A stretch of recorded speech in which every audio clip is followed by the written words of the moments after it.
to be public. I just sort of I realised a few minutes ago when I was doing this test. I mean, previously, let me just rotate. Right, a few minutes ago I did the test, and I'd had this assembly on each side like this, and I was trying to get it speeded up. I thought, well, that coil is attached now, so why can't I just stand it on its end and I can get more speed out of it? And I thought, yeah, of course. So let's put the phone in here a minute. So that, what I'm saying is, because I've got the coil stuck to the side of this shelf, I can rotate it, and I can use my rubber on the back, which I just did actually, and I'll tell you what the results were. I got, without a load, excuse me, without a load, I got 1 minute and 37 seconds. Right.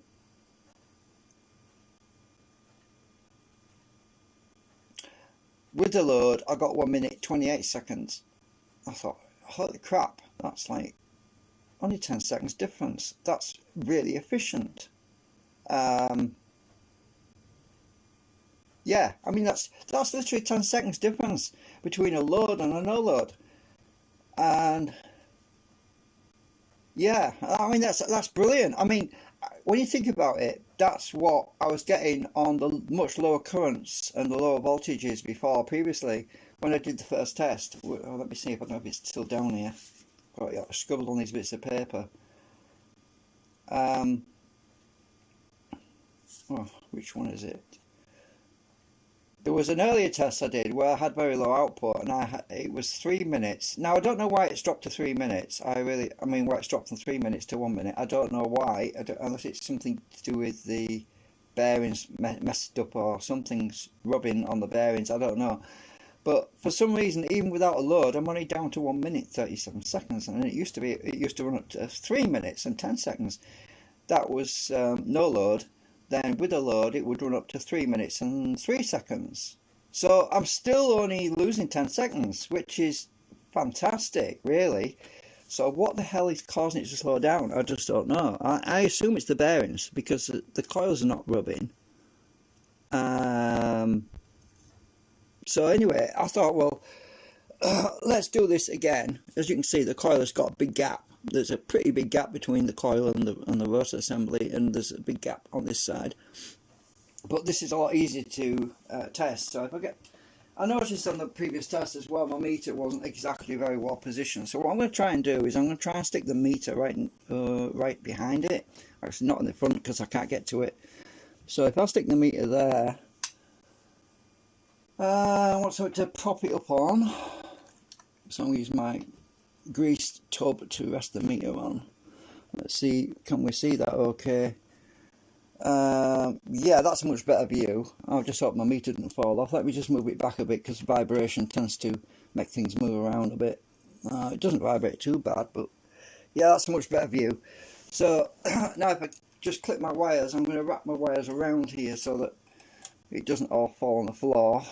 Clip my wires on. We'll do this new test because I was quite excited actually about this, because I'm thinking, holy crap, I'm producing more power, more voltage, and I'm still only losing 10 seconds. So there's definitely something there, right? So okay, I've got this on voltage, right? Now the thing about having it on the side is an advantage, is you can see the coil a lot better. And because the coil is no longer mounted, sitting on the table, pressed up against the rotor drum, it means that we can literally see everything better, and I can drive it better from the bottom instead of the top, because the top, it's going over them laminations like these, and it's bouncing on these steel things when I'm driving it, which is a problem. But because let me just get my power thingy. I might not unplug the damn thing. Right. Just need to get my adapter on this power thing. I wasn't going to make another video just yet, and I thought, oh, why not? Let's do another video. Come on, everyone wants to see what's going on here. And I know I do. Right. That's better. We're hooked up. Now, one AC volts. Now, I'm going to spin it up as fast as possible. I did manage to time it before, but this time I'm going to let you time it. And I'm going to play it back and time it. So all I have to do now, because it's in this orientation, is just hold these two legs here and hold it against the table. Right, so let's get it going as fast as possible. Right, are we all ready? Get your stopwatches ready. Make sure them legs are in properly. I've got to get this perfectly, the axis perfect, otherwise it drags a lot.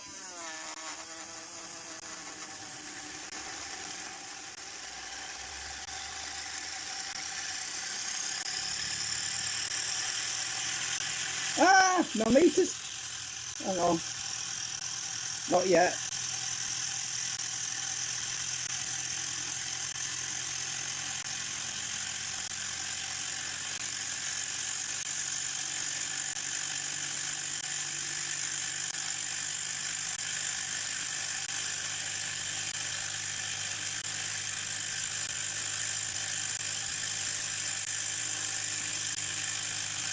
Right, now.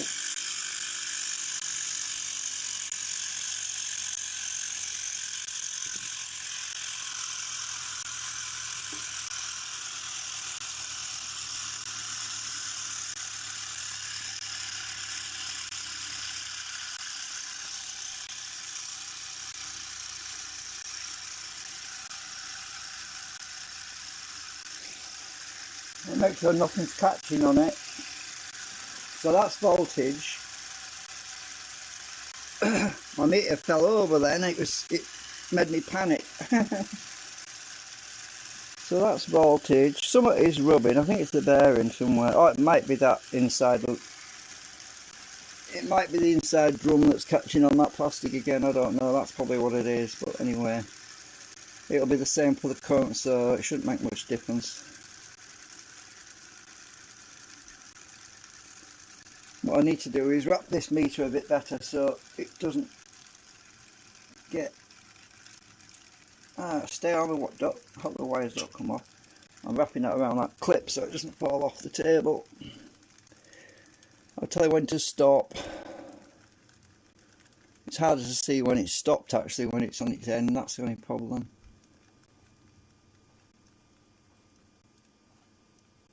Stop. Right. Okay, let's go to current. 200 milliamp range. Let's do the same test again. I want to make sure my meter doesn't fall. Let's just stick the lead of the meter under this clip.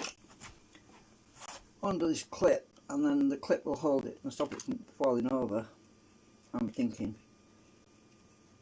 So if I get my meter lead and stick it, clip it onto the table, it shouldn't fall. Alright, stay put, you little bugger. Right, so we're measuring current this time. Ready? I hope you've written it down because I didn't.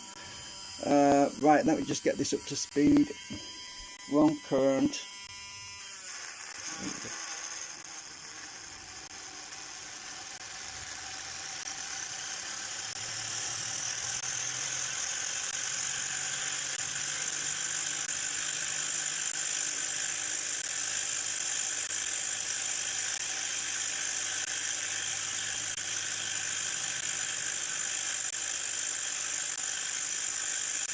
Now,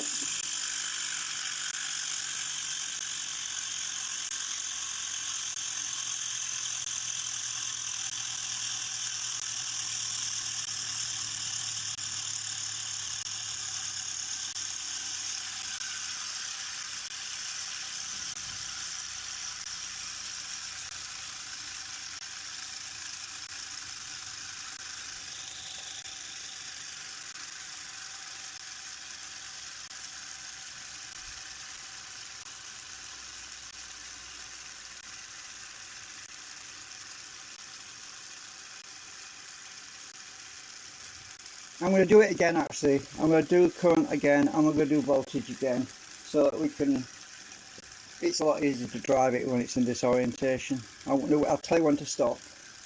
still going.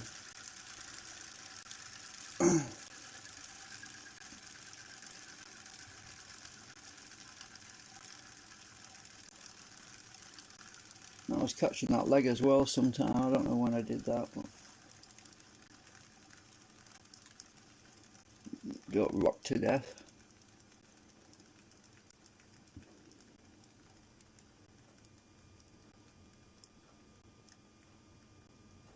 Stop. Right, okay. So that was the test for the current. We'll do another test on current now. So write down your time, your stopwatch time on a bit of paper, and right, I assume you've done that. You can always stop the video and pause it, whatever. So right, we'll do another test for current, and then we'll do voltage again.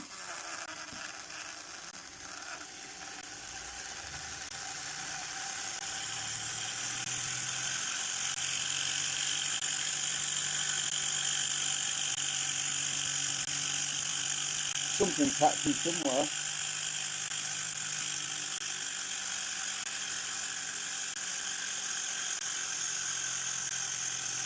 It's slowing down because something's catching.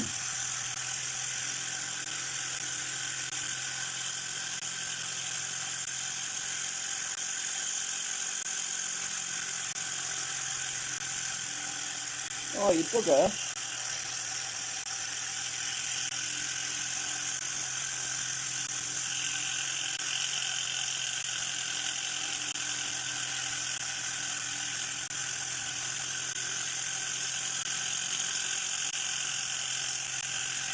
What the hell? It was at 60 before. Let's see what wrong. Hang on. Just a minute, don't start yet. Let me tilt it back a bit.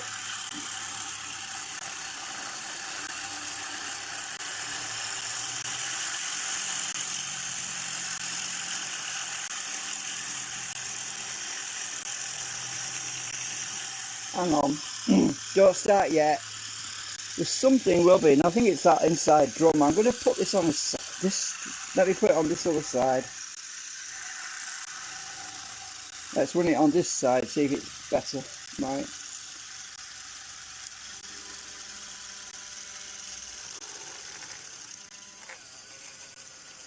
No, it's catching more there. What the heck? No, I need to be on the other side. Just a minute. This is what I'm talking about. There's some problems with this drum. This is why I made a new one. Let me stick it on this side. Right, we're going to do another one. Just a minute. Let me get it up to speed. It has to be above 60. Otherwise, it's not running at full speed. Otherwise, it's an invalid test.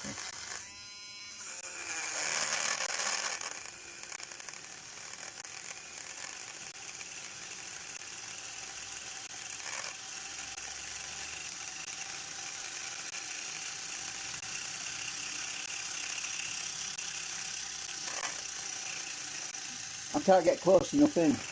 Hang on.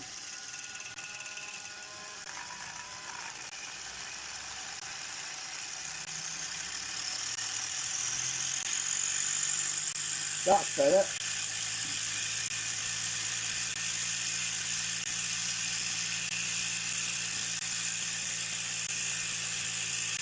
Now, start your stopwatch. Yeah, there's still some rubbing somewhere. It's that inner hub.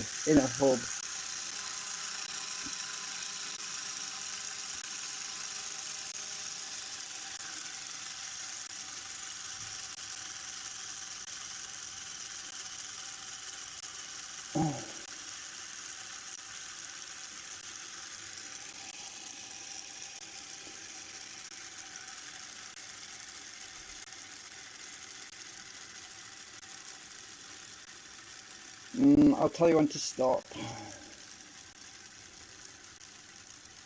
Yeah, unless I can peak this maximum speed, and it was going up, then it was going down, then it was going up, then it was going down. That's because friction was catching in the inner hub, and I'll find out when I take it apart where it's rubbing.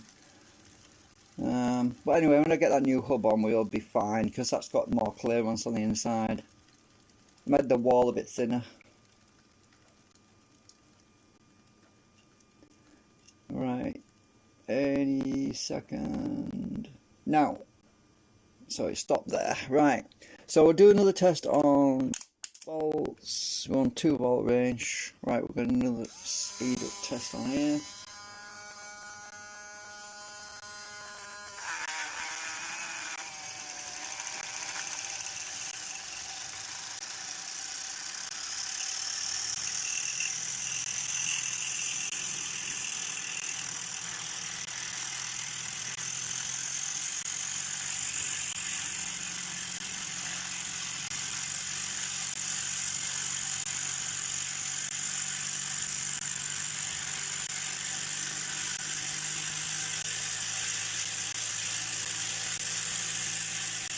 Now,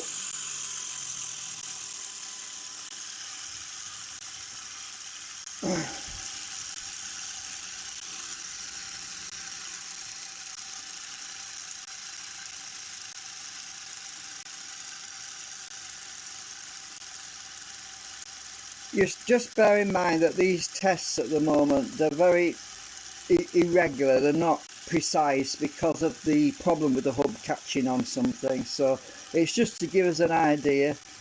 So we can expect some irregularities with it. It's just, yeah, I can't wait to get a new hub on, a new wheel drum on there, because it'd be so much better. I mean, I'll show you what I mean. I'll tell you when to stop.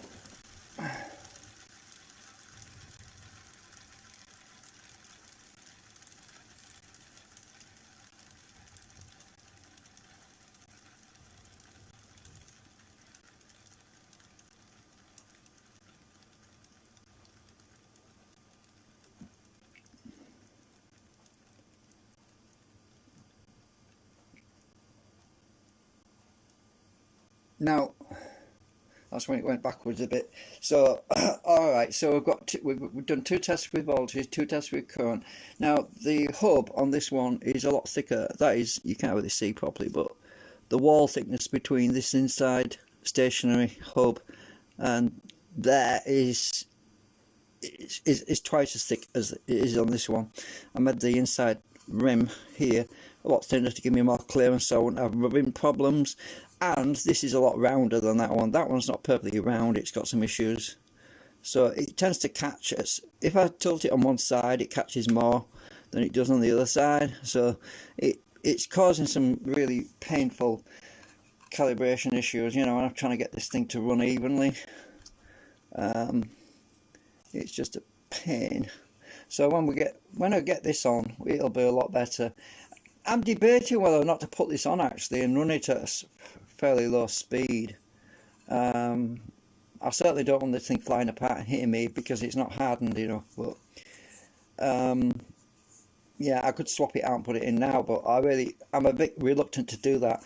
What I can do is wrap some tape around it.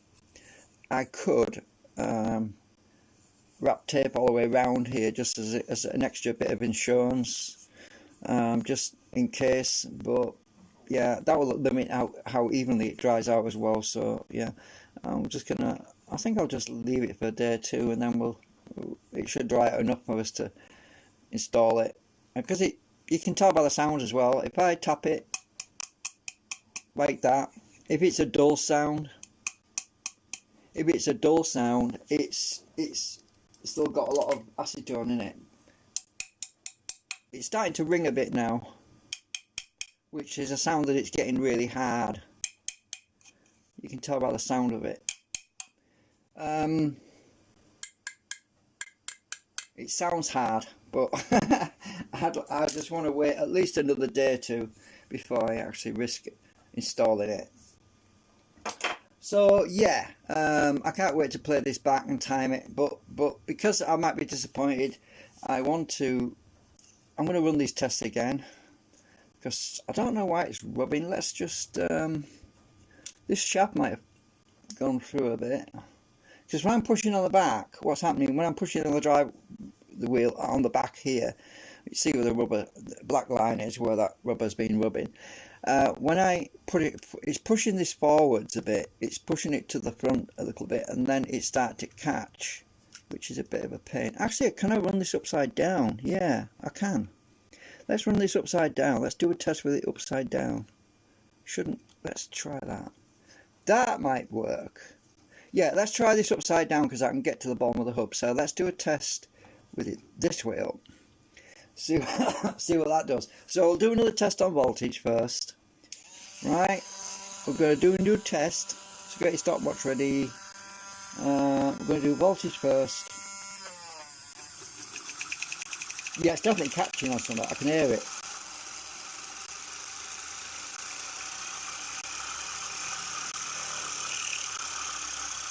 Yeah, the friction is making it slow down. It's melting plastic somewhere. It's melting plastic. Because it's going faster than slower. You see what I mean? Going up and down. Shouldn't do that. A minute.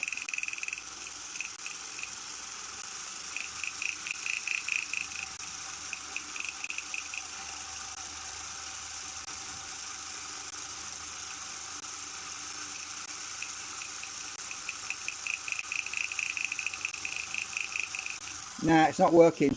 Look at that, it slowed down really quick then, look. So when it's upside down, it's rubbing even worse than when it's the other way up. Now, can I turn this over and drive it underneath without it rubbing? That might work. Let's try that. That's going to be, because trying to drive it from the top, it bumps over those edges and it's really annoying. So if I hold it upright like this, if I can drive it from underneath with it this way up, which is tricky, but well, I'll try it. If I can just line myself up. Right, let's try it this way. I just don't want to be too close.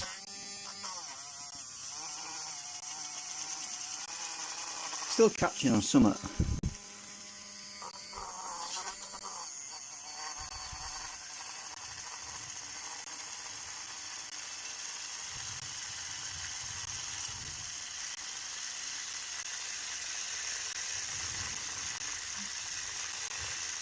No, we're not getting fast enough. You can tell by the voltage. It's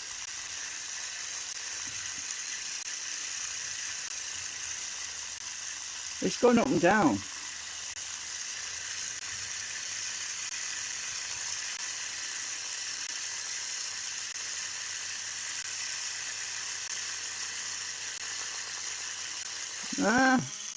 Yeah, it's rubbing. Look how quickly it stops. It's stopping really quick. Hang on, let's have a look. I'm going to pop this bugger apart and have a look to see what's catching. I'll take my clips off a minute. So this video was, I intended to make it short, but it's not going to be short. Take my brackets off and we'll take the damn thing off and see what is rubbing.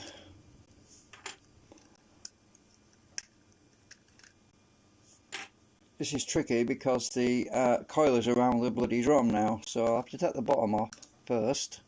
Bottom came off easy enough. How do I... Oh, I'll just pull the whole thing out. Oh, the coil is in the way now.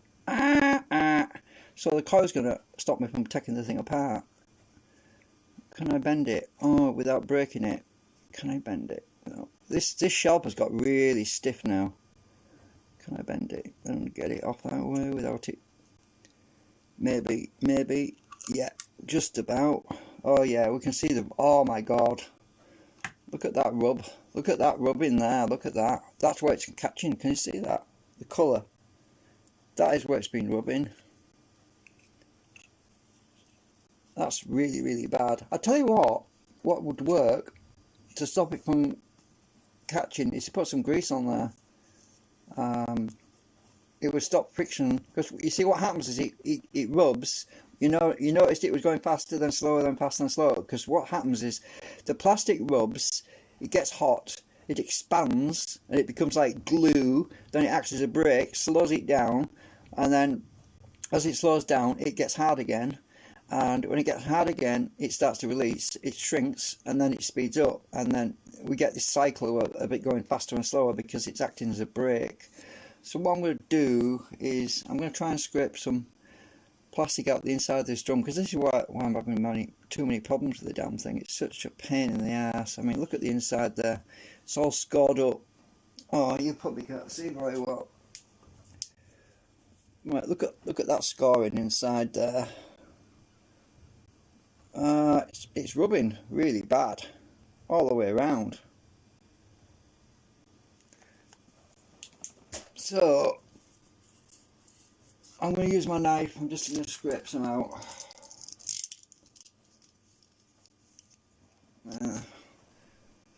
Turn my phone around a bit.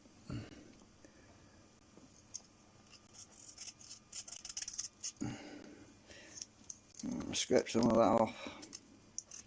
This is going to mean this rotor is going to go in the trash once I've got the new one installed.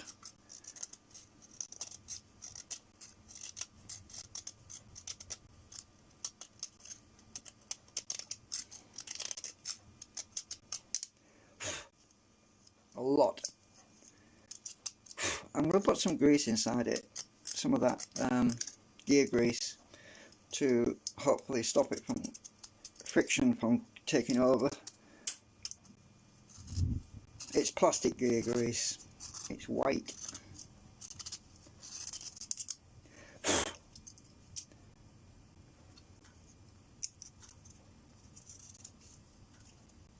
Yeah, it's weird. It's when it's orientated in a certain way that it starts to rub. It invalidates all our tests when it does that.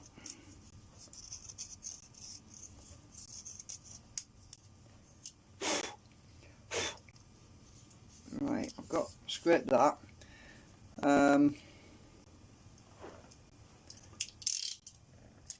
Sandpaper. Where's my sandpaper gone? I've got some sandpaper around here. Oh, there we go. So what I'm going to do with this one, I'm just going to rub that off a bit.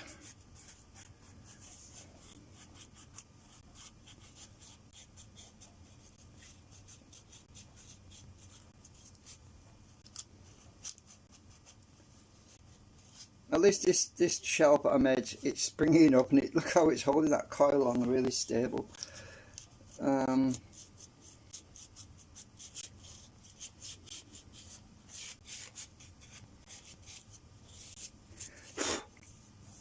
Right, it's just that side it was rubbing.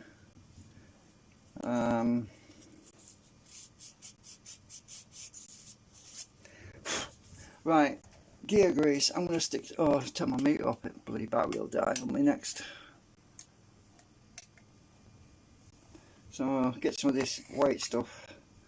This should stop the problem a little bit. Obviously it's still going to rub somewhere, but it will reduce the chances of it friction getting a hold of it. Obviously I want it very thin layer on there.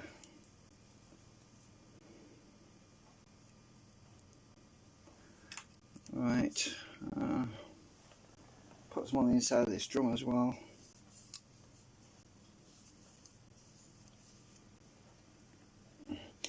So it's still not going to be a very good accurate test if it's going to rub at all, but this should alleviate that problem where the friction grabs a hold of it and it acts like a brake drum basically. Right.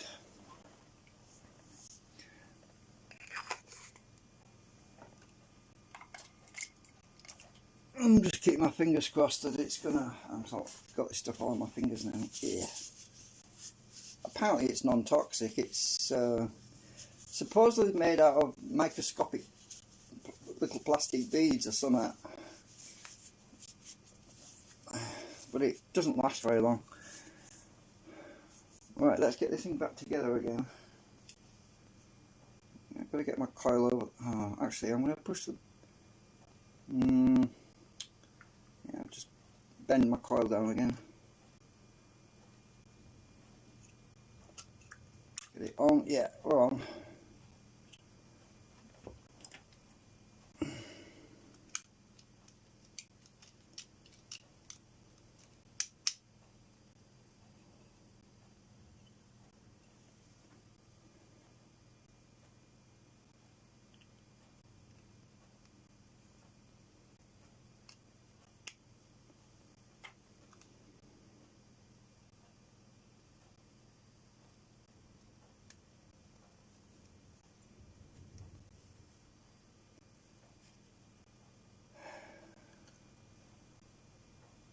Wrong wheel.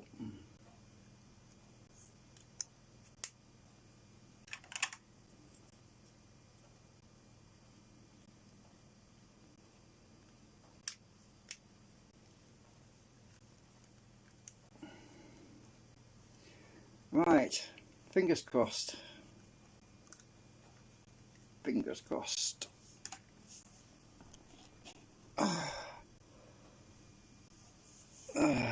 Right, okay, get this meter hooked up again, let's see.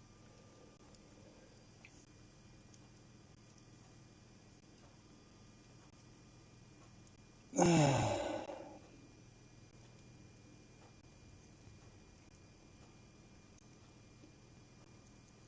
was able to fix these clips a little bit by bending them, so they look a bit better than they were. What's happened is the little plastic part that the clips sit up against broke off and basically made them pretty useless. Right, we're back on volts. Let's do this again. I hope this meter doesn't fall over again.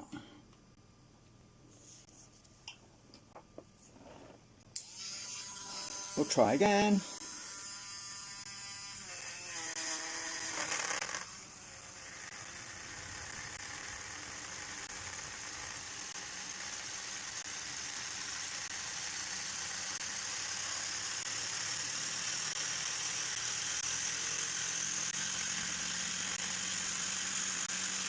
That's it.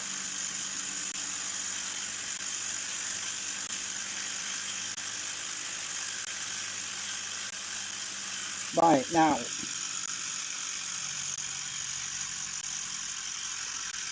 so we're doing voltage first.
We can expect the voltage and current to be a bit lower because I bent this out a bit, but oh well, we'll see. Right, get ready to stop the stopwatch. Now, okay, now current. Get ready to start the stopwatch. I hope you've paused the video and then you've written it down.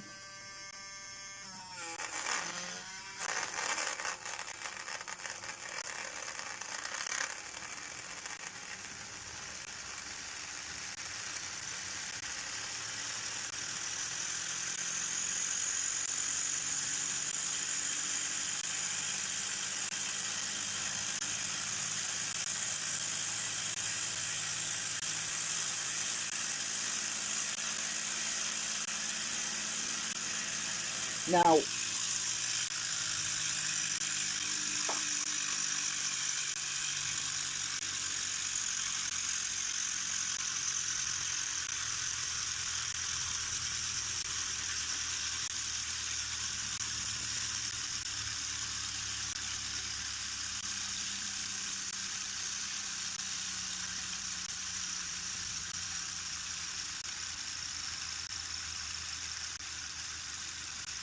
what's probably happened is this drum has shrunk a bit and it's tightened up and become a bloody brake brake drum.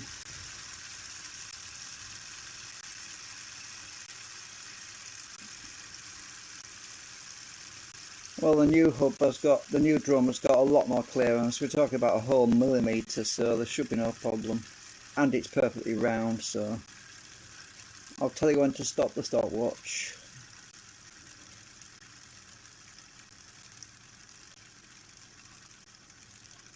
I think I'll skip to the end of my video to time this, because the first two tests were just totally way out probably.